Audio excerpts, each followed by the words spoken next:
अनुज यादव इस वक्त जुड़ गए हैं हमारे साथ। अनुज, अब जिस तरह से प्रधानमंत्री ने ट्वीट कर छात्रों के भविष्य के लिए साफ तौर पर कहा कि सरकार प्रतिबद्ध है, उसकी सर्वोच्च प्राथमिकता है, फास्ट ट्रैक कोर्ट के गठन की बात की गई है, जहां संबंधित जो विभाग है उन्हें निर्देश दे दिए गए हैं। लेकिन ऐसे में सवाल अब ये, अब से कुछ ही देर में जब सत्र की शुरुआत होगी तो इस ट्वीट की गूंज आज संसद में भी सुनाई देगी।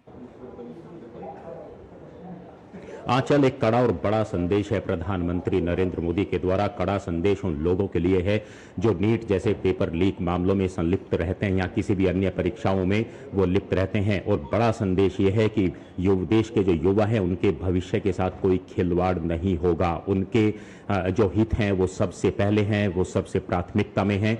और जिस तरीके से अभी पोस्ट किया है इसकी गंभीरता को समझना चाहिए, देश के उन युवाओं को समझना चाहिए, क्योंकि आपको जो संबोधित किया है पोस्ट के माध्यम से वो देश के प्रधानमंत्री नरेंद्र मोदी ने किया है। और ये एक कड़ा और बड़ा संदेश है।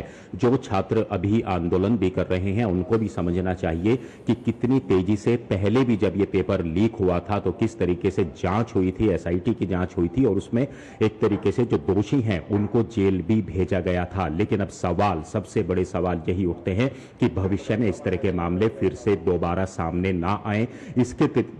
इसके लिए प्रधानमंत्री नरेंद्र मोदी ने साफ तौर पर कहा है कि जो विभाग है उसको पूरे निर्देश दिए गए हैं। और सबसे बड़ी बात है, अगर इस तरह के मामले अगर हुए तो उनके लिए फास्ट ट्रैक कोर्ट होंगी, उनका निपटारा जल्द होगा। उनको इस तरीके से इस तरह के मामलों को नहीं छोड़ा जाएगा, बल्कि उस पर जल्दी से जल्दी जो न्याय है वो मिले, जो दोषी हैं उनको सजा मिले। तो कुल मिलाकर ये एक बड़ा संदेश है आंचल। और क्योंकि अभी कुछ देर पहले ही प्रधानमंत्री नरेंद्र मोदी ने इसको पोस्ट किया है और अब से कुछ देर बाद ही 11 बजे संसद का जो सत्र है वो आज चौथे दिन में आज फिर एक बार शुरुआत होगी।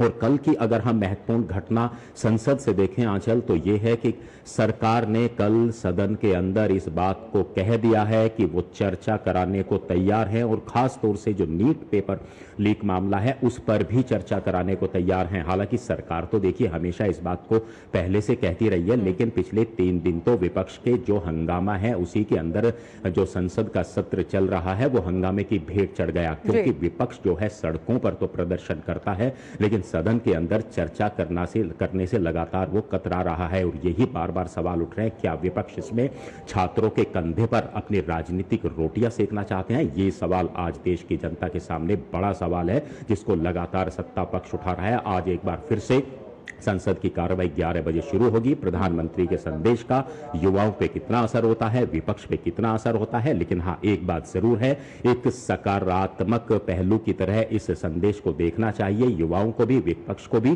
क्योंकि चर्चा के माध्यम से ही किसी भी समस्या का समाधान निकल सकता है और चर्चा होनी चाहिए। जो कमियां रही हैं विपक्ष को सदन के अंदर उनको उठाना चाहिए। भविष्य में क्या कुछ हो सकता है जिस तरीके से इस तरह की घटनाएं दोबारा ना सामने आए, इस पर निश्चित तौर पर, क्योंकि देखिए देश के जो प्रतिनिधि चुनकर आते हैं वो देश की संसद में आते हैं। बिल्कुल, आपने बहुत अहम बात की। बड़ी बात हमने ये देखा भी कि किस तरह से कल जब जेपी नड्डा ने साफ तौर पर कहा हम तो चाहते हैं कि आप भी कुछ सॉल्यूशंस के साथ, कुछ अलग तथ्यों के साथ सामने आए ताकि मिलकर इस समस्या से लड़ा जा सके, और इस बात का आह्वान वहां से किया गया। लेकिन लगातार जिस तरह की मांगे रखी गई हैं विपक्ष द्वारा, जो अड़ियल रवैया, अब इसमें एक कॉमन कंसेंसस कैसे निकल कर आएगा, ये बड़ा सवाल है।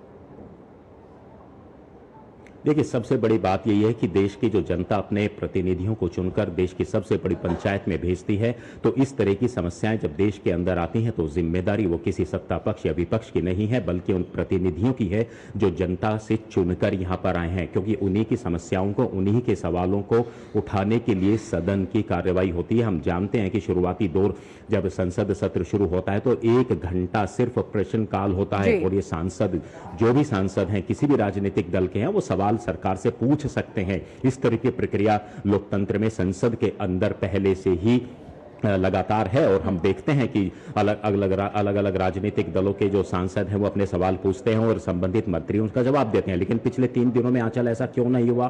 क्यों कोई ऐसा प्रश्न काल के अंदर नहीं लगाया जो इससे संबंधित हो? जब इस पर चर्चा करने के लिए सरकार तैयार है तो क्यों विपक्षी दल चर्चा नहीं करना चाहते? क्या विपक्ष की जिम्मेदारी नहीं है? ये सवाल लगातार सत्ता पक्ष भी उठा रहा है और आज देश के बुद्धिजीवी इस बात को उठा रहे हैं। हमने इस बात की चर्चाओं को अलग अलग माध्यम से देखा है कि विपक्ष को भी चर्चा में भाग लेना चाहिए।